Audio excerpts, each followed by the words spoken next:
Recording by Moira Fogarty. The Art of War by Sun Tzu, translated by Lionel Giles. Part 3. Attack by Stratagem. Sun Tzu said, "In the practical art of war, the best thing of all is to take the enemy's country whole and intact. To shatter and destroy it is not so good. So too it is better to recapture an army entire than to destroy it, to capture a regiment, a detachment, or a company entire than to destroy them. Hence, to fight and conquer in all your battles is not supreme excellence. Supreme excellence consists in breaking the enemy's resistance without fighting. Thus the highest form of generalship is to balk the enemy's plans. The next best is to prevent the junction of the enemy's forces. The next in order is to attack the enemy's army in the field. And the worst policy of all is to besiege walled cities. The rule is, not to besiege walled cities if it can possibly be avoided. The preparation of mantlets, movable shelters, and various implements of war will take up 3 whole months, and the piling up of mounds against the walls will take 3 months more. The general, unable to control his irritation, will launch his men to the assault like swarming ants, with the result that 1/3 of his men are slain, while the town still remains untaken. Such are the disastrous effects of a siege.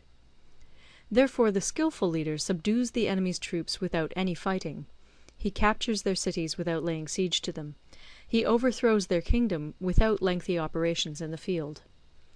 With his forces intact he will dispute the mastery of the empire, and thus, without losing a man, his triumph will be complete. This is the method of attacking by stratagem.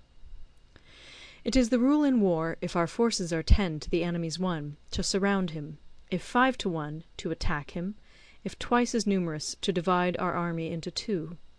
If equally matched, we can offer battle; if slightly inferior in numbers, we can avoid the enemy; if quite unequal in every way, we can flee from him.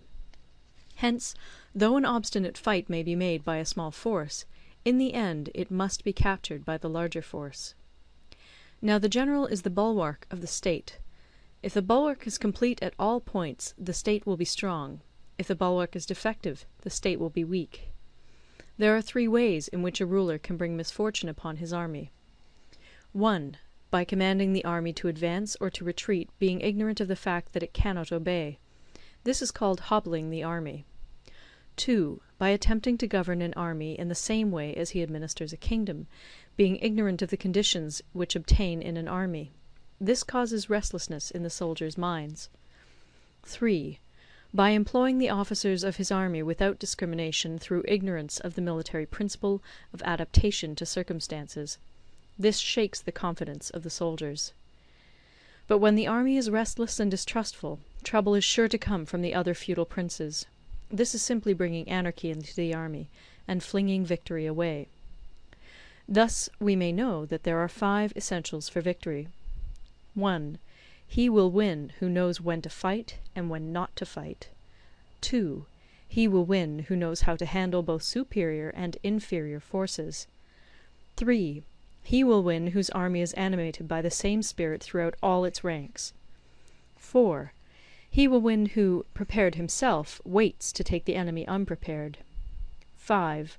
He will win who has military capacity and is not interfered with by the sovereign. Hence the saying, if you know the enemy and know yourself, you need not fear the result of 100 battles. If you know yourself, but not the enemy, for every victory gained you will also suffer a defeat. If you know neither the enemy nor yourself, you will succumb in every battle. End of Part 3. Part 4. Tactical Dispositions. Sun Tzu said, "The good fighters of old first put themselves beyond the possibility of defeat, and then waited for an opportunity of defeating the enemy. To secure ourselves against defeat lies in our own hands, but the opportunity of defeating the enemy is provided by the enemy himself.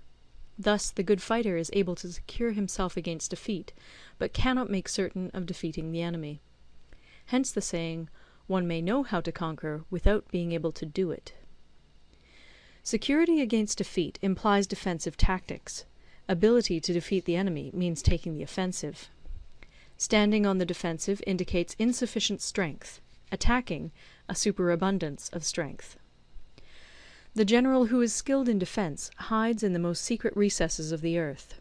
He who is skilled in attack flashes forth from the topmost heights of heaven. Thus, on the one hand, we have ability to protect ourselves, on the other, a victory that is complete. To see victory only when it is within the ken of the common herd is not the acme of excellence. Neither is it the acme of excellence if you fight and conquer, and the whole empire says, "Well done!" To lift an autumn hare is no sign of great strength. To see the sun and moon is no sign of sharp sight. To hear the noise of thunder is no sign of a quick ear. What the ancients called a clever fighter is one who not only wins, but excels in winning with ease. Hence his victories bring him neither reputation for wisdom nor credit for courage. He wins his battles by making no mistakes.